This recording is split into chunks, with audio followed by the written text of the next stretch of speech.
A COP30 corre o risco de ser esvaziada se o alto custo e a falta de vagas de hospedagem não forem resolvidos em Belém. Alguns estabelecimentos estão cobrando 15 vezes a mais do que o valor normal das diárias. Até nações mais desenvolvidas reclamaram e representantes de 25 países assinaram um documento que sugere um novo local para o evento. O ministro do Turismo, Carlos Sabino, está tentando acalmar os ânimos, afirmando que o problema está sendo superado. Ele disse que os 4 bilhões investidos pelo governo federal contemplam o Parque da Cidade e o porto na ilha de Outeiro.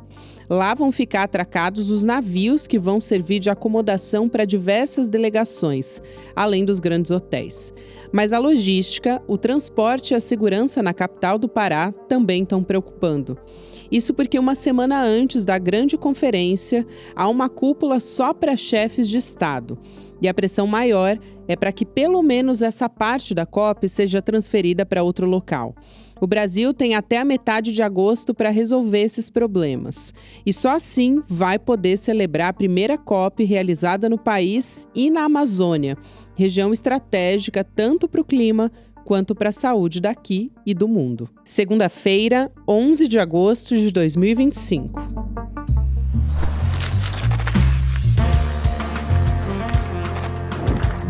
Sou a Gabriela Varela, esse é o podcast Detalhes, e aqui mais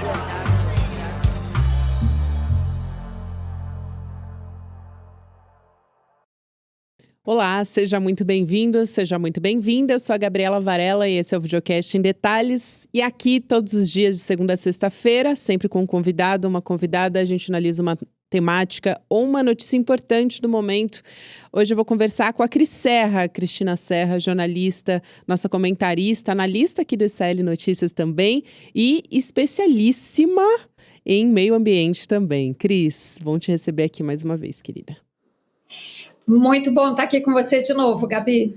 Muito bom, Cris. E a gente tem que falar de uma discussão bastante urgente, porque a gente está a menos de 100 dias para a COP30 acontecer aqui no Brasil, em Belém, no Pará. E está sendo feita uma pressão bastante importante no governo brasileiro sobre esses preços abusivos nas hospedagens, né? Principalmente isso, mas tem outras preocupações também que você pode explicar muito melhor do que eu, por exemplo, com um problema logístico. A gente tem uma expectativa de 50 mil pessoas nesse evento, então tem também um déficit desses leitos e pelo menos 25 países escreveram uma carta, um documento, né, endereçado para a organização da COP e também para a própria ONU. Então vamos começar por aí, se você puder explicar um pouco sobre as condições do evento e as principais preocupações que a gente tem. Gabi, são tantos aspectos, de fato, para a gente levar em consideração, a gente vai destrinchando aqui aos poucos. Isso. Mas como você falou, o que nós temos hoje de concreto, nesses dias agora que a gente está conversando, e que vão ter que ser decididos muito rapidamente? Existe, de fato, uma pressão, sobretudo dos países menos desenvolvidos, que não tem tantos recursos assim para mandar delegações muito grandes, né, diante dos preços que estão sendo cobrados para a hospedagem em Belém. Como disse o presidente da COP, o embaixador André Corrêa do Lago, de fato, os preços de hospedagem que estão sendo cobrados em Belém são, palavras que ele usou, abusivos, extorsivos, que quando ele usou essas palavras, ele disse que foi o que ele ouviu desses países, né, que estão reclamando com o governo brasileiro que não podem pagar esses valores, né, porque, enfim, são delegações oficiais, eles têm um valor pré-determinado do que eles podem gastar em viagens, né? Todo governo é assim, todo país é assim, tem um valor estabelecido de diária, de hotel, do que você pode gastar com transporte e alimentação. Imagina nos países mais pobres, esse de fato é um problema. Agora, como é que você faz isso? E o embaixador André Corrêa do Lago deixou isso claro. Num país em que a legislação não permite uma intervenção econômica, né, no setor hoteleiro, de chegar e baixar os preços à força, aprovar uma lei, na hipótese de uma lei congelando preço de hospedagem ser aprovada, o setor certamente iria judicializar a questão. E aí você acaba criando um problema maior do que já tem. Então, isso tem que ser resolvido, na base da conversa ou da pressão, digamos assim. E aí, todos os setores envolvidos e interessados no sucesso da COP têm que participar dessa pressão. Governo federal, governo estadual, que é o anfitrião do evento. O evento acontece numa cidade, a cidade tem um prefeito, mas tem um governador, que é o Helder Barbalho, que está se beneficiando de um volume de dinheiro imenso transferido pelo governo federal para fazer obras na cidade que permitam à cidade receber o evento. Então, ele é diretamente interessado no sucesso desse evento. E tem o setor produtivo em geral, além, claro, da sociedade civil, é óbvio, mas o setor produtivo. E por que eu estou falando isso? Só para a gente encerrar esse primeiro aspecto. Porque, diante de toda essa celeuma, né, o setor produtivo de Belém, comércio, indústria, setor rural, todo mundo, todo o setor produtivo de peso, não só de Belém, mas do Pará, divulgou uma nota na semana passada com uma linguagem, primeiro dizendo, não, a COP vai ser aqui, né? Porque tem muita gente colocando em dúvida se vai ser ou não. Eles dizem, não, tipo assim, a COP é nossa, mas isso está dito, está em destaque nessa nota pública deles. O segmento de hospedagem precisa se engajar nos esforços para que o evento seja realizado de forma satisfatória. Ou seja, eles estão dando uma cobrada bem explícita no setor hoteleiro. Então, o nó da questão agora está nos preços cobrados. Você falou, tem um déficit de vagas. Isso, o próprio governo, na semana passada, já disse que esse é um problema que está sendo equacionado, que não vão faltar vagas. Claro, não são todas vagas em hotéis, mas existem vários tipos de hospedagem que vão conseguir suprir essa questão do déficit. Portanto, a perspectiva não haverá déficit de hospedagem, mas continua o problema do valor. O setor hoteleiro, Gabi, tem que entender que esse evento da COP, ele não é possível você ganhar apenas no evento e deixar para a cidade uma imagem negativa. Aliás, essa imagem negativa, né, do setor hoteleiro de Belém, me parece que já está consolidada, o que será péssimo no médio e longo prazo para o setor turístico de Belém. Então, é aquela coisa de querer ganhar muito no curto prazo, né, e não levar em conta que você ganha mesmo, qualquer negócio, ele só tem sustentação se você ganha no médio e no longo prazo. Esse é o conflito que está posto. Cris, você tocou em vários pontos importantes aí. E um pouco do que eu ia te perguntar era o que estava sendo feito já para resolver essa história. Tem modalidades de hospedagens que estão sendo colocadas aí, por exemplo, essas de navios cruzeiros, né? Tem a plataforma também de hospedagem que o próprio governo lançou, só que foi lançada com atraso, né? Para oferecer hospedagens para países de baixa renda por cerca ali de R$ 1.200 até R$ 2.000. E isso também tem uma questão que é a quantidade que vai ser oferecida, segundo essa plataforma, né? Vão ter direito a 15 quartos e o Brasil tem pedido para as delegações também enxugarem os membros para se adequar a essa realidade de Belém. Eu queria te ouvir sobre isso também, se tem algum entrave, enfim, e o quanto também é importante que esses países, né, de baixa renda, de média renda, possam acessar também a COP, claro. Essa é uma questão absolutamente crucial, que a COP em Belém, que a COP da Amazônia tenha legitimidade e representatividade. E ela só vai ter legitimidade e representatividade se todos os países que fazem parte do sistema ONU, que discute a questão climática, né? Porque é a ONU que impulsiona essa discussão, né? Porque se depender de um governo aqui e ali, nem existe essa discussão sobre os extremos climáticos. Essa é uma agenda da ONU. E, portanto, todos os países, ou o maior número possível de países, têm que participar, né? Já basta que a gente sabe que os Estados Unidos, né, que é o maior poluidor do mundo, não vai participar. Isso cria já uma dificuldade grande, porque por mais que você decida, e espera-se que, de fato, a COP de Belém tome decisões importantes no sentido da implementação, inclusive, de decisões já tomadas anteriormente em outras COPs, né? Cria essa questão, quer dizer, você define ali decisões, maneiras de implementar, mas se o país, se o maior poluidor do mundo não se compromete com essa agenda, como é que fica? Então já é uma questão super complicada. E aí, se você não consegue trazer todos os países para discutir essas questões, inclusive aqueles países mais afetados pela mudança climática, né? Aqueles países que são arquipélagos no Pacífico, por exemplo, que já são afetados hoje, se puderem vir e trazer a sua voz, de fato, você compromete a legitimidade e a representatividade da COP, e isso seria um desastre, é o pior que pode acontecer. O Lula, quando ofereceu à ONU fazer a COP aqui e numa cidade da Amazônia, é justamente com esse sentido da inclusão, né, de todos aqueles que precisam ser ouvidos, né, que possam participar do debate. Por isso, na Amazônia, porque a Amazônia, Gabi, muito se fala da Amazônia, pouco se sabe sobre a Amazônia. E o fato de fazer a COP em Belém é justamente para dar voz à Amazônia, né, para que as pessoas que estão lá possam ser ouvidas, possam falar e ser ouvidas.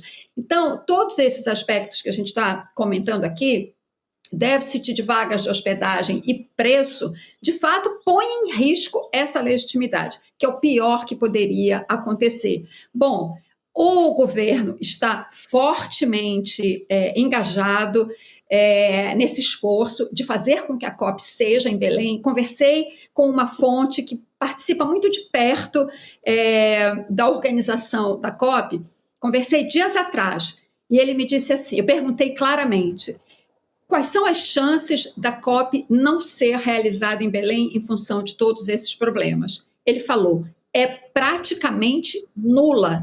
Há um esforço gigante de fazer a COP em Belém, né? Por esse sentido amplo, de ser na Amazônia. Agora, o que sempre a gente fica com um pouco de medo, Gabi, é porque teve um praticamente nula. Praticamente nula não é o mesmo que dizer é nula a chance de não ser em Belém, né? Então, ou seja, há um esforço gigante de fazer em Belém, mas há sim questões que precisam ser resolvidas. E aí, para ir no ponto específico que você perguntou, as vagas, a hospedagem, você tem os hotéis, obviamente, você tem Airbnb, tem muita gente colocando quarto ou uma suíte em Airbnb. Eu sei de muita gente, eu sou de lá, então sei de muita gente que está oferecendo vagas, mas não está no Airbnb porque prefere fazer isso, por exemplo, alugar um quarto, uma suíte, mas com a indicação de algum amigo, né? Tem escolas que serão usadas, unidades militares. Você sabe que a Previdência aqui no Brasil tem um serviço muito importante na Amazônia, que é chegar nessas populações que têm mais dificuldade de se deslocar, né, sobretudo em regiões de rios, a população ribeirinha, tem o Previbarco, que são barcos bem grandes, com cabines e tudo mais, para para os funcionários poderem dormir, enfim, enquanto se hospedar, dormir, enfim, ter sua vida normal, enquanto fazem esse atendimento para essas populações ribeirinhas. E o ministro, então, Volney Queiroz, disse que vai colocar à disposição da hospedagem para a COP, se eu não me engano, 2 desses barcos, que são barcos grandes, que têm cabines, e que ele vai se hospedar num Previbarco que vai ficar ancorado, né, num porto próximo a Belém. Isso, são poucas vagas que ele adiciona, mas eu acho que aí tem uma mensagem simbólica muito importante, quer dizer, gente, vamos fazer todo o esforço possível. Quem puder oferecer vagas, ofereça, né? E, inclusive, você mencionou já os navios de cruzeiro que vão ficar hospedados também no porto próximo a Belém, que é o Porto de Outeiro, para que as pessoas possam se hospedar e conseguem se locomover com alguma facilidade seja pelo rio, seja por carro mesmo, até porque as escolas, enfim, estarão de férias, então o trânsito, que é um trânsito ruim, Belém tem um trânsito ruim, mas vai estar mais facilitado por conta disso. Então é isso. Sim, as vagas não sobram vagas, é o mínimo que a gente pode dizer, e elas são caras, né? Vai ter que ser alcançada aí alguma solução. E aí, nesse ponto, o governador, eu acho que é absolutamente chave. O ministro do Turismo, que é paraense, aliás, Celso Sabino, também tem que entrar nesse esforço. O ministro das Cidades, o Jader Filho, é irmão do governador. Então, chega uma hora dessa, você chama o setor produtivo para conversar, o setor de hotéis, e diz, amigo, vamos lá.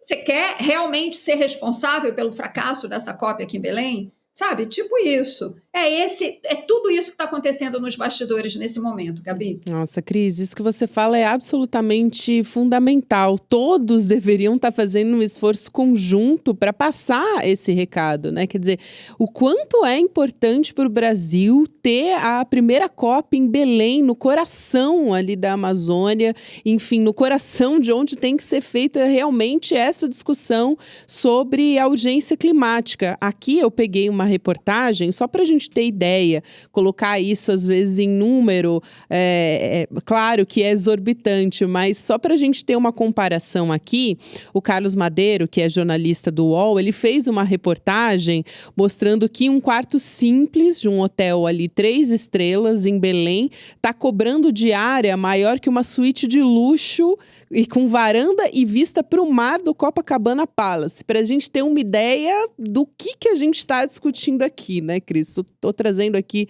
só um exemplo. Agora, uma outra questão que está sendo colocada, a gente está aqui falando sobre a possibilidade, né, que é praticamente nula de a COP não acontecer em Belém, mas tem a cúpula dos chefes de Estado. Isso também está sendo discutido. Se esses representantes, né, dos países podem se encontrar fora de Belém. Eu queria saber se você tem alguma informação a respeito disso e também isso nunca aconteceu antes na história da COP, né? Existe sim essa, digamos assim, essa pressão, inclusive, Gabi, informação também, de pessoas muito próximas à organização da COP, que se queixam, digamos assim, de um certo fogo amigo, entendeu? De gente do próprio governo federal fazendo pressão num dado momento para tirar a COP de Belém ou para tirar pelo menos a cúpula dos chefes de Estado e levar para outro lugar. Até porque, né, Gabi, foi uma sugestão do Lula, né? Foi o Lula que ofereceu para a ONU fazer a COP na Amazônia, e claro que ele escolheu Belém por uma questão política, né? É bom que se diga. Alguém pode dizer, Manaus tem uma estrutura melhor, talvez. Eu não tenho esse comparativo de infraestrutura turística entre as duas capitais, mas são as 2 maiores cidades da Amazônia. Só que tem uma questão política. Os Barbalhos são aliados do Lula de longa data. O governador do Amazonas não é. Ele é alinhado à extrema-direita. É óbvio que o Lula não faria lá, não ofereceria Manaus, que como cidade teria condições de comportar, talvez, o evento, né? Mas ele precisa, até porque para você fazer, de fato, um evento dessa envergadura e tudo mais, você precisa ter um aliado político com você, que no caso dele são os Barbalhos. Não estou entrando no mérito da qualidade desse aliado, mas, enfim, ele também está confiando, né, de que essa aliança impulsionaria o evento. Então, por isso que eu digo, né, o governador Helder Barbalho, né, tem que dizer que veio, né? É importante, sim, nesse momento, né? Porque, digamos assim, ele também, como líder político, né, regional, se a COP for um sucesso, ele muda de patamar em termos de envergadura política, né? Ele pode reclamar para si um status mais nacional, digamos assim. Então, ele tem que atuar como liderança política, entende? O momento, Gabi, é de todas as lideranças políticas dizerem a que vieram, entendeu? E garantir o sucesso da COP. Perfeito, perfeito. E aí, eu queria colocar os Estados Unidos nessa equação, Cris, porque a gente já conversou lá atrás, a gente fez um em detalhes ali já vislumbrando a COP. Naquele contexto, a gente já tinha um vazio diplomático dos Estados Unidos na COP. A gente já sabia que o Donald Trump não viria, a gente sabia que os Estados Unidos estavam saindo do Acordo de Paris, então tudo isso já estava bastante sinalizado, já estava muito claro. Só que a gente tem diversas atualizações dessa equação, né, nessa história, que são o próprio tarifaço, essa crise diplomática que está acontecendo aqui contra o Brasil, né? Mas também a administração Trump agora não vai enviar uma delegação oficial, não só porque não se preocupa com o meio ambiente, não só porque tem essa guerra comercial que está sendo travada nesse momento com o Brasil também, mas também, não só para retalhar, então, portanto, o Brasil, mas também porque o Trump, nesse momento, né, o governo Trump, eliminou o escritório de mudança global do Departamento de Estado. Então, ele demitiu todos os servidores. A ausência dos Estados Unidos é, de fato, eu não diria que ela é fatal para essa discussão e implementação, né, das medidas que precisam ser adotadas e postas em prática para combater a emergência climática, mas, sem dúvida, é um prejuízo gigante. Quando eu digo que não é fatal, é porque os Estados Unidos têm uma estrutura muito descentralizada, né? Os estados americanos, os estados que compõem os Estados Unidos da América, têm uma autonomia muito grande, inclusive na formulação de legislação. E dos 55, acho que, estados norte-americanos, mais de 30 estão comprometidos com o combate à emergência climática, né? Muitos deles importantíssimos, por exemplo, a Califórnia, né, que é um estado que sozinho ele tem um PIB maior do que muitos países. Eu acho que, se eu não estou enganada, o PIB da Califórnia, do estado da Califórnia, sozinho, se a Califórnia fosse um país, seria o 5º maior PIB do mundo, 4º ou 5º, é nessa faixa aí. Não só a Califórnia, como eu disse, mais de 30 países norte-americanos estão comprometidos com o combate às mudanças climáticas, né? Mas, obviamente, que faz falta, né, o atual governo dos Estados Unidos não estar comprometido com essa agenda, não só pelo país em si, né, você ter diretrizes federais, né, faz uma diferença gigante, mas também pelo impacto que os Estados Unidos têm sobre outros países, né? Então, se os Estados Unidos, digamos assim, numa maneira bem simplória de falar, vão para o lado certo, eles levam muita gente com eles. Quando vão para o lado errado, também levam muita gente com eles, né? Então, é muito ruim. Quando eu falo assim, é o maior poluidor, eu sempre fico assim, a China é o outro maior poluidor, né? Mas eu acho que os Estados Unidos, pelos dados mais recentes, os Estados Unidos são, de fato, sim, o maior poluidor, mas é que ele fica disputando esse lugar com a China, que é, sim, um país também altamente poluidor. Então, os Estados Unidos não vindo, isso é um prejuízo muito grande.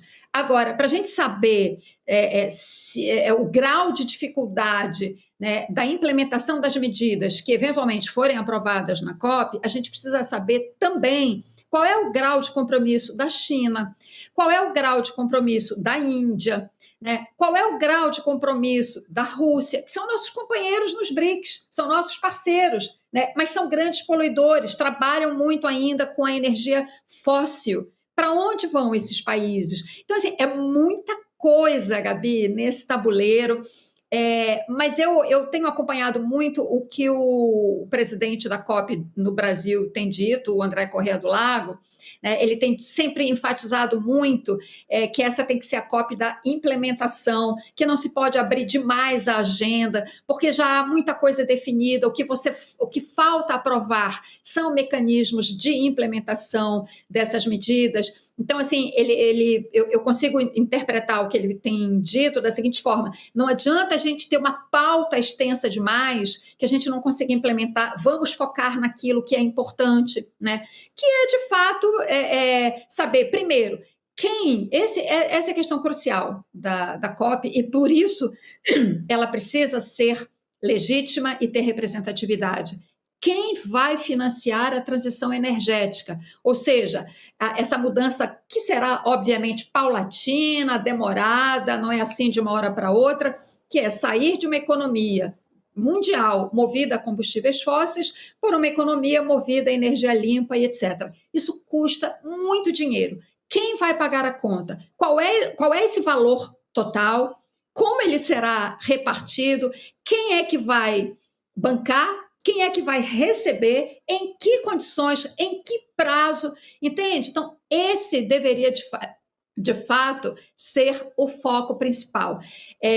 Claro, além disso, redução de desmatamento, o que para nós é absolutamente chave, né? Valorização das florestas, plantar florestas como forma de sequestrar carbono, né? Ou seja, a gente é obrigatório diminuir a emissão dos gases do efeito estufa e financiar, saber quais serão essas formas de financiamento dessa transição energética. Isso já é complicado demais. E aí, quando você tem países puxando para trás, de fato, o desafio é imenso. Agora, sinceramente, Gabi, não é que eu veja um mundo cor-de-rosa, mas eu vejo uma energia assim, muito positiva nesse período pré-COP, né? A COP é um momento ali de conclusão, mas de processos que se dão, de discussão, que se dão durante meses, né? E o que eu tenho visto do que o Brasil tem falado, mesmo reconhecendo todas as dificuldades, né? Eu vejo nessa presidência da COP uma capacidade, uma objetividade muito grande de apostar de apostar no denominador comum, de apostar em soluções, né? E de ir limpando o terreno. Olha, isso aqui é muito complicado, vamos, né, coloca aqui em banho-maria, digamos assim, vamos focar, né? O presidente da COP, eu percebo ele muito focado e muito interessado em soluções, que de fato é o que a gente precisa. Cris, eu espero também que a gente possa superar essas questões todas que a gente está discutindo aqui hoje para discutir o que importa, como você está trazendo. É sempre um prazer conversar contigo. Obrigada demais por ter topado vir falar sobre esse assunto que é tão importante e tão caro também para a gente. Obrigada, querida. Obrigada, Gabi. Obrigada pela oportunidade. Enfim, acho que ainda teremos fortes emoções. Com certeza a gente vai voltar a conversar, Cris. Espero que em condições melhores. Um abraço, minha querida. Até a próxima. Valeu. Agora a gente vai direto para o mercado investimentos. Na sequência tem o Rolê ICL. Eu só quero lembrar você que o Em Detalhes também está disponível nas plataformas de áudio. Então você pode nos ouvir em qualquer momento do seu dia. A gente está de volta em breve. Até mais. A esquerda no Brasil diz que a direita quer matar a democracia. A direita no Brasil diz que a esquerda está fazendo uma ditadura.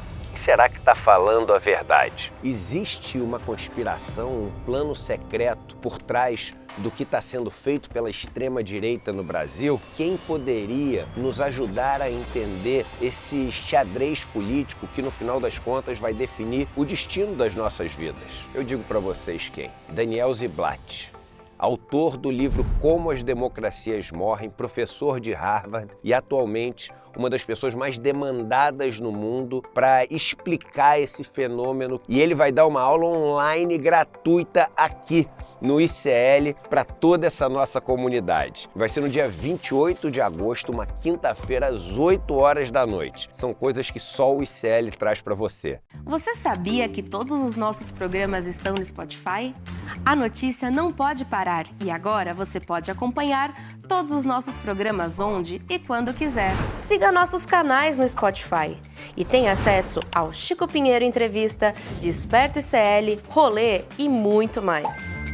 ICL no Spotify. Informação que te acompanha.